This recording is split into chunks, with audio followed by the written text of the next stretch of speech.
Hi everyone, welcome to the final project presentation, focusing on inferential statistics and anomaly detection. So today we are going to explore traffic behavior trends and how anomalies in traffic can be identified and interpreted using statistical methods. Let's start going through the data set and the composition of the data set and understand what changes need to be made to the data set in terms of cleaning and then proceed to the analysis. The Metro Interstate Traffic Volume data set consists of hourly traffic volume data. It is a traffic data collected on the Interstate 94 between in Minneapolis, St. Paul, and the data set is spanning between 2012 to 2018. It has around 48,000 records with weather and various temporal variables. For example, we have holiday data, temperature data, different weather conditions, and also date time data. We will be focusing mainly on two things in this project. First one is the inferential statistic analysis, where we evaluate the significance and strength of relationship between traffic groups, traffic volume, and key variables, like how traffic volume is dependent upon hourly data, how traffic volume changes with over the week, and with different weather conditions. We will then also explore time series anomaly detection, where we try to detect anomalous data in the traffic volume by using exponential smoothing methods like cold winters, and then see if this analysis gives us insights into traffic planning, maintenance, infrastructure maintenance, policy making, etc. So we'll start with data cleaning for any statistical analysis. The fundamental part of um, the analysis is to go along with good data. So we start with trying to see if we have outliers or yeah, missing data that we can solve, convert, and to make our lives easier and make sense of the statistical analysis we will be doing ahead. So as you can see, uh, just doing a simple distribution of temperature as a variable, we can see that we have some data points which are at zero, which does not make sense because the temperature here it is recorded in Kelvin. So 0 Kelvin is minus 273 degrees Celsius, which is not probable in regular everyday conditions. So these are clearly outliers, whether they are due to device issues or unrepresentative data. We are going to remove them. We are also going to convert this data into Fahrenheit to make sure we have better understanding of the insights that we are going to uncover. We will now check for data homogeneity and missing data across the years. We're just going to plot all the missing data points that are there across the years from 2012 to 2018 and visualize them. So maintaining homogeneity is very important for getting valid insights. So whenever there are missing data, we need to plug them or transform them for accurate modeling. So here we can see that across 2012, 14, 15, we have a huge number of data missing, whereas 2016, 17, 18 seems to be appropriately filled. So for the purpose of this report, we are going to be focusing mainly on these 3 years, 2016, 17, and 18, so that we have statistical relevance to the data that we have.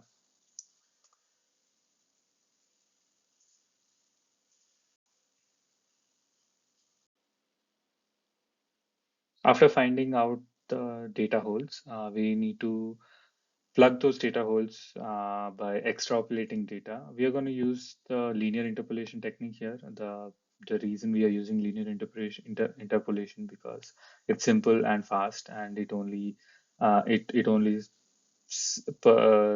strives to uh, plug the data holes without introducing artificial trends, and it also preserves the continuity of the signal. And since most of the data holes that we found in our data set is fairly distributed and not across a continuously extended period of time, linear interpolation should be able to fit our needs very well. And it will also preserve the trends and seasonal structures very well. Here we can see before and after the data set has been plugged with data holes. If you look at around August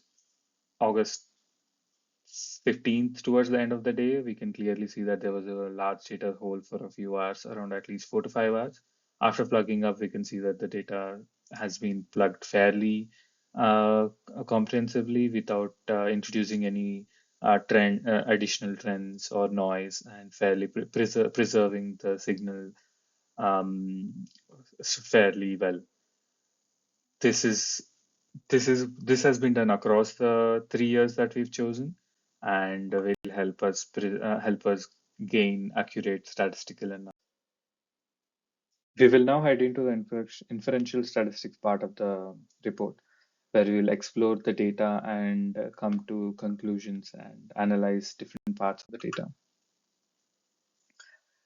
Here, we'll start with traffic patterns. The exploratory analysis shows the traffic peaks during working hours, especially between 7 a.m. and 5 p.m., and dips on weekends. While traffic volume generally increases over the years, trend is not very uniform. The same is explored here. If we look closely at the distribution, we can see that temperature is fairly expected ranges between 25 and 75. And we also see that uh, across the day the temperature across the day the volume is sorry across the day where there is cloud cover, the volume of traffic is fairly distributed. That means that cloud cover might not be having a lot of influence on the data. And then we are looking at traffic distribution for across the overall 3 years. So it ranges from around 1500 to 4500, 600, 6000. And then if you look at the hourly curve, we can clearly see that the pattern of peak hours and non-peak hours, where you can classify between 8 and 5 as a peak hour when the traffic is pretty high, and then early mornings and late nights in the lower end of traffic volume. The same thing is observed over the weekday as well, as expected due to work commute patterns. We see Monday to Friday being heavy traffic days, and Saturday and Sunday drop down significantly. Moving on to weather patterns, most days are either clear or cloudy. Rare events like smoke appear only on specific days, suggesting either unique environmental events or sensor errors. This gives us insight into both natural and artificial source of traffic variation. And uh, most of the weather patterns are fairly represented across the data. If you see here, we can see that most of the days are clear, and maybe some clouds. And the least density is observed for harsh weather, where there's like thunderstorms, fog, haze, etc. Rain and mist seem to be fairly common than the extreme weathers. And smoke seems to have happened only during a particular period, which here, if you see, it happened only during a Saturday on May 7th, 2016, and on a Saturday on 18th August 2018. Digging through the data, I found that the 18th August 2018 data could likely be in sensor error because it was only recorded for one data point. But the 7th May 2016 could be external event which has caused a smoky weather, like maybe a large accident or maybe fire across the interstate somewhere. So it is an interesting insight to see if on May 7th, 2016, any external factors impacted the weather conditions then. Coming to temperature patterns, we classified temperature into buckets and found that extremely cool days have a negative effect on traffic. Interestingly, slightly colder days have more traffic than moderate ones, which may be due to behavior or mode of transport shifts. We will see the same in the some of the plots that we have. Uh, Here we see that much colder days people drive less, and colder days tend to go up, and normal and warmer weather is where least amount of traffic volume takes place, which is expected as people would be more interested to walk to their destinations during warmer days, but would rather drive during colder days and warmer days. Overall, the temperature distribution is not highly extremely significantly dependent on traffic volume. If you see, the slope is pretty small. But there is an impact, overall impact on traffic. Holiday traffic is an interesting analysis to do because holidays typically reduce traffic, but we found that New Year's Day and Memorial Day had the highest volumes among the traffics, likely due to return travel, since most people trying to go back home or visit family during that time. Other long weekends also show high traffic levels compared to average weekends, which is expected as in USA, long weekends are when people generally prefer to travel. We see the evidence of holiday and non-holiday travel here on the first distribution, and also how different traffic groups have different holidays have different traffic distribution. Some holidays people drive less, some holidays people drive a lot.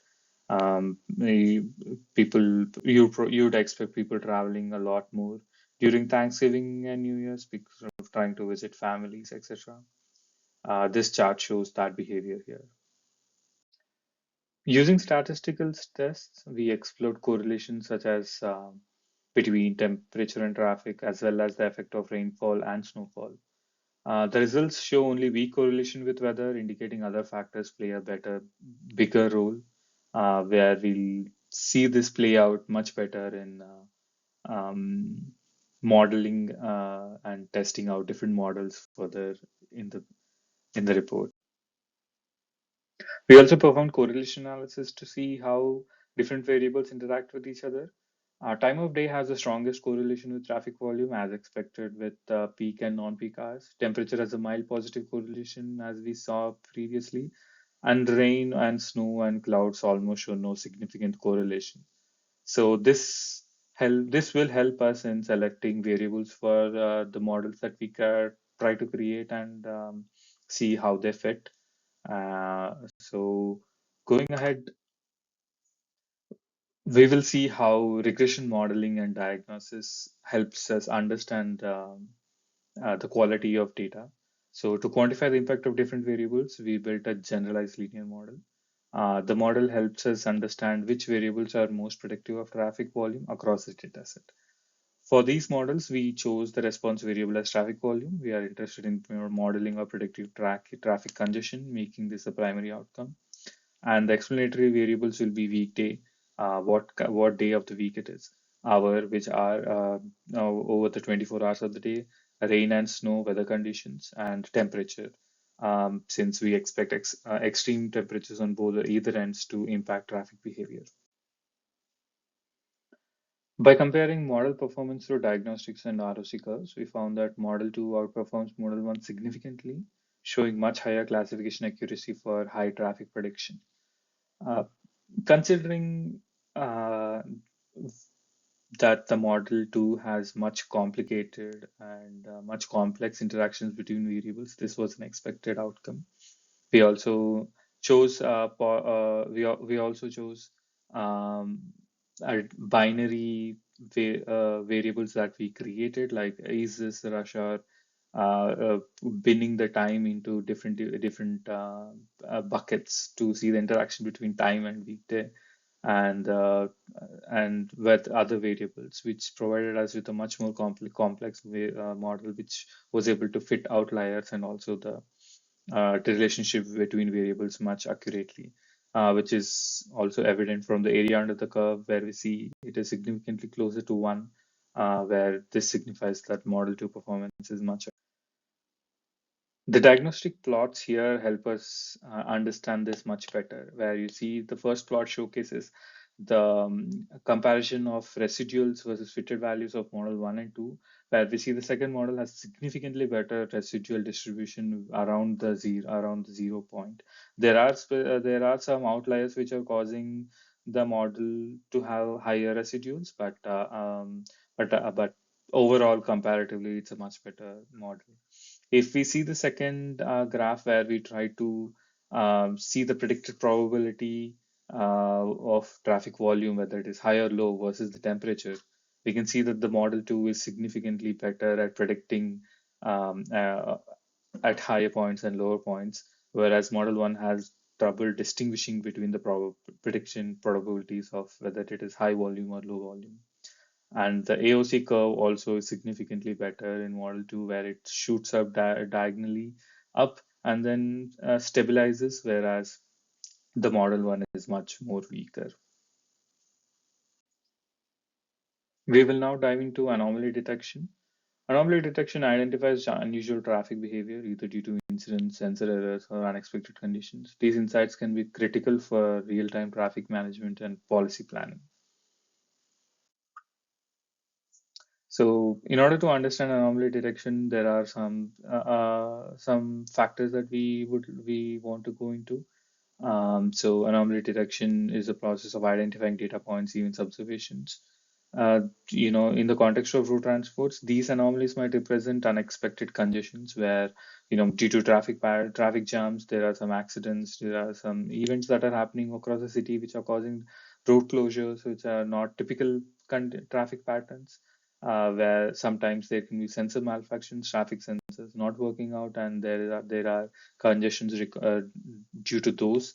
And if there are sudden drops in volume in a particular route or at a particular day, they might be indicate these might be indicating that there are debris or blockages that are happening on those roads where people are not able to use them. If there are unusual speed patterns that are detected, could indicate that the car driving conditions are hazardous because of bad roads, weather conditions, etc. So in this particular data set, we do not explore speed patterns, but everything else comes into picture. We will primarily be using whole winters exponential smoothing to model seasonality and trends in the data. The residuals from this model help pinpoint times where actual traffic volume deviates significantly from expected values. So we will be decomposing and smoothing the traffic volume trends. And then we will detect points where observed values significantly deviate from the expected seasonality or the trend. And then we will try to visualize these anomalies year by year and see what inferences that we can come up with. We plot residuals and use statistical thresholds to define anomalies. This process helps us automatically flag data points that fall outside normal patterns. As a standard, we will be taking the upper limit and lower limit as a function of the IQR, where in this particular analysis we've taken 1.5 times the IQR value as the threshold, where the upper bound is the residual plus 1.5 times IQR, and the lower bound is residual minus 1.5 times IQR. So this gives us with anomalous data points like we see here with the red dots. The interesting point here to note is that if you look at points here towards the end of the day, where it's an anomalous spike towards every day towards the end of the day, where the expectation is that it dies down, but it seems to be climbing up every single day. So these are the points that are interesting where you'd want to explore, understand, and make any policy changes that are required.